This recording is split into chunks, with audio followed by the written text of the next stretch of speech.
Watch out for needles and stuff.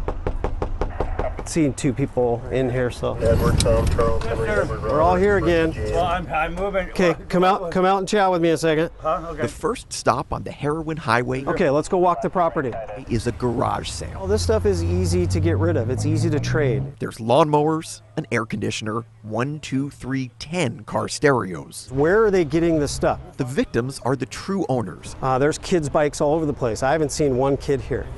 Deputies think this is a giant garage sale of stolen property. Kids taken out of houses, out of garages. $20 for one of these items buys a few days of heroin. All that scrap that's in the back of that trailer, where'd it come from? First time I've ever seen that. It's a suspicious thing. Small-time crime like this is twice as bad as it was just a couple years ago in Snohomish County. You know, it ends up in places like this, unfortunately.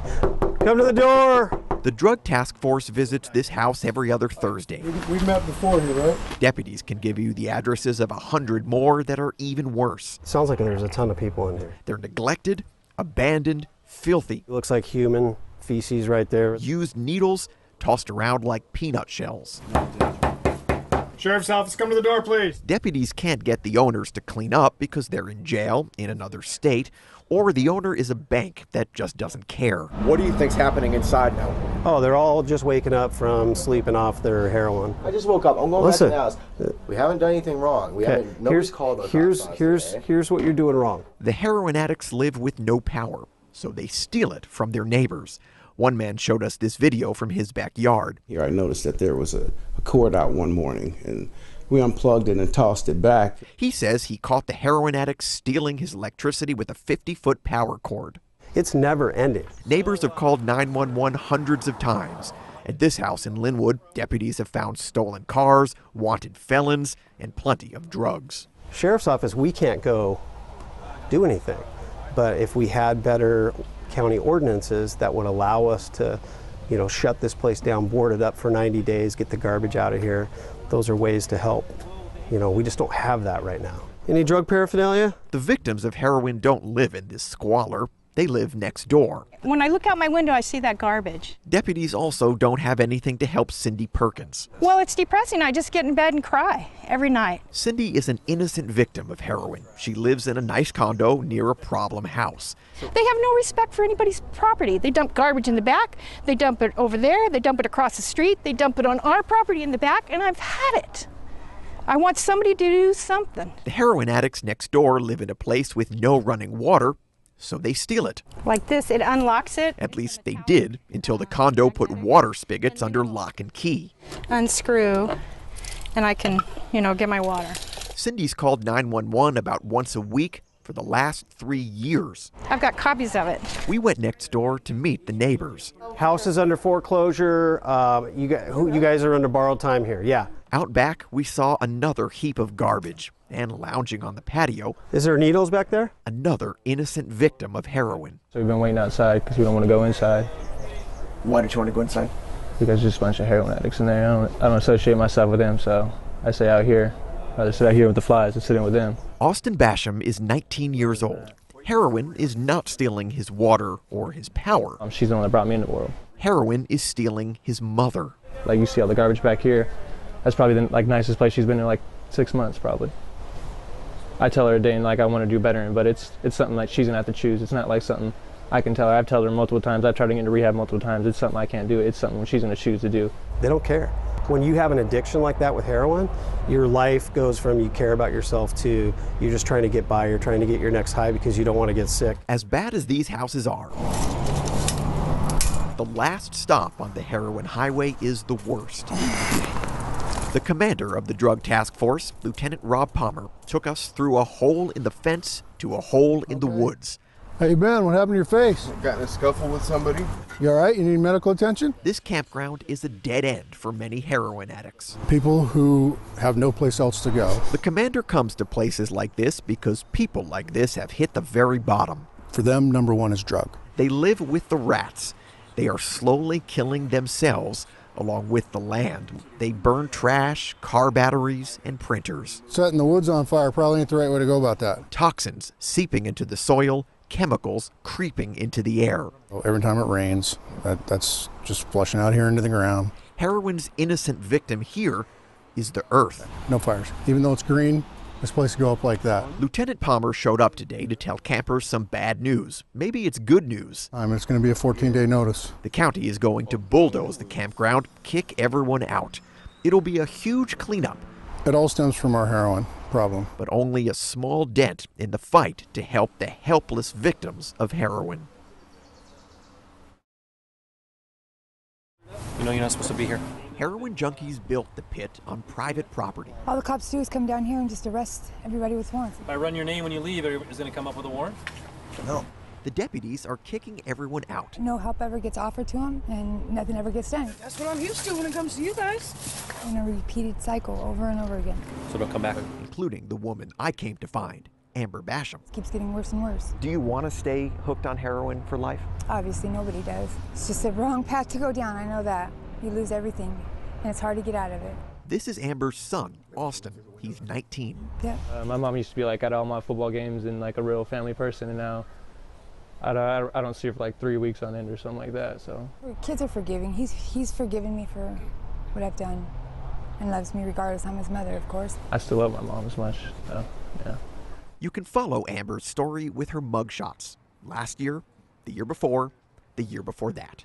When you go back 8 years, you see Amber Basham before heroin. It started like when she had pills for her feet. I had the surgery and was out for 9 weeks, was put on pills. Once I took that away from her, she was still hurting. Because the doctors overprescribed pills. She had nothing, so she had to go buy pills off the street. That's the main key for everyone's problems, is pills. The scenario you see nowadays is there's a gateway drug. Pills turn into heroin. Percocet, Oxycontin, oxycodone, they're called opiates. They're heroin's chemical cousin, and they accidentally created today's heroin crisis. The gateway drug is the prescriptions we write for. Steve Anderson is an emergency room doctor at the Auburn Regional Medical Center and a top national expert on heroin. Doctors sort of woke up around 2008 and said, whoa, we might be part of the problem here with what we're writing. At its peak in 2008, pills killed 512 people in Washington. So we started to take some ownership on it. The medicine cabinet was more deadly than car crashes. And we cut down on writing as much in the way of opiates. I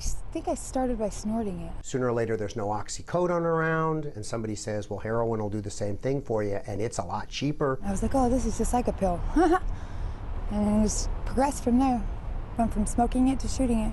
That's the people that start down that pathway. And that's pretty much what everybody else's story is. I see the students, I see the person that goes to work at the factory, all those groups are getting addicted. So much more addictive, I think. The lucky ones get help for their addiction. In Kitsap County, today there are more heroin rehab programs than Starbucks. It was the drug that was ruining my life. A decade ago, you could have fit every heroin junkie in treatment into this one room.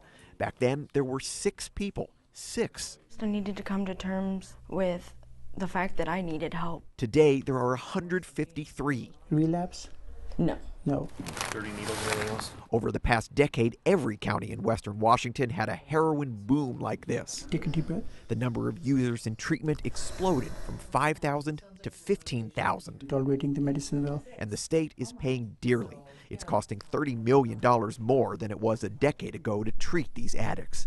And remember, they're the lucky ones. Have you ever gone to rehab? I haven't had the option or choice to.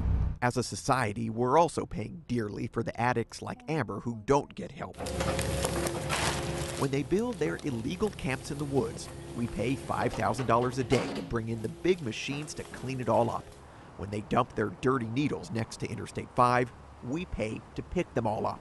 I mean, they're low lives. I mean, obviously all they do is steal to just get a high. And who do you think is paying for the heroin itself? Does your mom steal? Does my mom steal? No. My mom's too smart for that. How does she get her money? That is a question I would not answer on camera. I don't know how she gets her money, but she comes up on her money. People do all sorts of things to afford it, from stealing right on down to prostitution. Anything for the drugs. Heroin, you get sick. It's not a want, it's a need. So you don't want it no more, you need it. So it's an everyday habit. There's no choice. When I met Amber, there was a warrant for her arrest. Deputies decided to let her walk away. They said tonight she's in no shape to go to jail. Jail was the best option for another heroin addict named Robin Bosch. She was barely 21 when she was arrested. I see my daughter trying to kill herself. When we come back after the break, what Robin's parents had to do to find her, how they put her in jail, and the unbelievable, unlikely stranger who made it possible. I got a private Facebook message from somebody that I had no idea who he was. We continue now with Robin's story. Very active and very happy and extroverted when she was young. Robin Bosch came from a good family in Gig Harbor. She was social, she was happy. Her mom, Christina, is a fire station manager. Yeah. Her dad, Robert, is a paramedic. If she could just see what we see in her. It was the fall of 2012. Robin was 21. She would come home, ask for money. We would say no, she would explode. She was working at this restaurant drive-thru in Bremerton when her boyfriend suggested she try heroin. Her dad found her passed out in the woods. Don't bite me. He recorded this video when he and other paramedics were trying to take her to the hospital. She came home the next day and then wrote her long letter and disappeared. The phrase was, "I want the black." She was choosing the heroin over family and everything else. Robert and Christina didn't know at the time, but Robin had run off to Portland. The heroin, it seems, is cheaper and stronger here. We didn't know exactly where she was at. A lot of anxiety. Months went by. Robin wouldn't talk to her parents. I got a private Facebook message from somebody that I had no idea who he was, that said he knew her, and we went back and forth a couple of times privately messaging each other, and I finally had to ask how he knew my daughter. I met her on Craigslist. Either he had answered an ad or she had answered a Craigslist ad for money for sex. We agreed upon a price, and she came out and she spent the night, and things did move on past that. His name's Ron Morse. I tracked him down on the shabby outskirts of Portland. She was going down pretty quick. Now more than 2 years since he first met and hired Robin on Craigslist. I said, look, you don't know me, and I know your daughter, and she needs your help. For some reason, felt that he needed to help this girl. I've done a lot of bad things in my life. I saw somebody that I saw that she's got so much potential. Who would probably kill herself if this went on much longer. Yeah, I don't know, it just seemed like the right thing to do. That was our only connection to her. He was the only link that knew where, that parts of town where she was at. So we had to meet him. Very, very nice to me under the conditions. As a dad, I wanted to literally throttle this John. Across the freeway, you got to go down this secret little, ramp. Robert couldn't throttle this John, at least not yet. This John knew where to find his daughter. At night, she was living in a homeless camp under the Burnside Bridge. And that's where I heard she was. By day, she was begging for money in the heart of downtown Portland, Pioneer Courthouse Square. I found her. Her mom and dad went to meet her. It's July 2013. Robin is 22, homeless, hooked on heroin, dirty, and dangerous. It's time to bring her home, so I'm going to go get my girl. Probably not the best approach. And Robin socked her mom in the eye. Before I knew it, here comes a punch right to the face. They're like, "You want to press charges against your daughter?" Yes, absolutely. Got arrested right after that. But it got them back together. Whatever it took, we had to get her off of the streets. Robin spent 7 months in jail. When she got out, she went right back to the streets of Portland. Heroin owned her. Jail was the best option. Robin's parents checked jail websites every day to see if she was picked up. She was. This is our Robin. This is the bright and beautiful young woman right here. Her mugshots became the family album. And then this one, a year later, she's somebody that's in trouble. It's like she's just lost everything. She's got sores on her face. I see my daughter trying to kill herself. I overdosed 3 times when I was in Portland. I wanted to die. I looked for death, but God wouldn't let me. This is Robin Bosch today. Hi there. She's 24. I went to a hospital detox. 3 years after shooting up for the first time and overdosing 3 times, Robin is back in Washington getting help. It finally got to the point where I couldn't take who I was on drugs anymore. I was mean, I was hurtful. Robin says she was ready for help after living almost 2 years on the streets of Portland. She came back home in January. She said she was ready, but she wasn't. It's really hard to do. For the first half of this year, she bounced between rehab and relapse. My sober date is July 19th, so yeah. This time, she says it's for real. What kind of things are you doing? Well, I've got group, I've got a sponsor. It's cool to watch you. She bikes to outpatient treatment 3 days a week. She spends afternoons volunteering at a mission in downtown Bremerton. I'm still at the very beginning. I have a long way to go. It's not easy. She has to forgive herself. We're still afraid. It can crash at any moment. We know that. We have our daughter back. Happy family. It's been a very slow, long process, but she's laughing.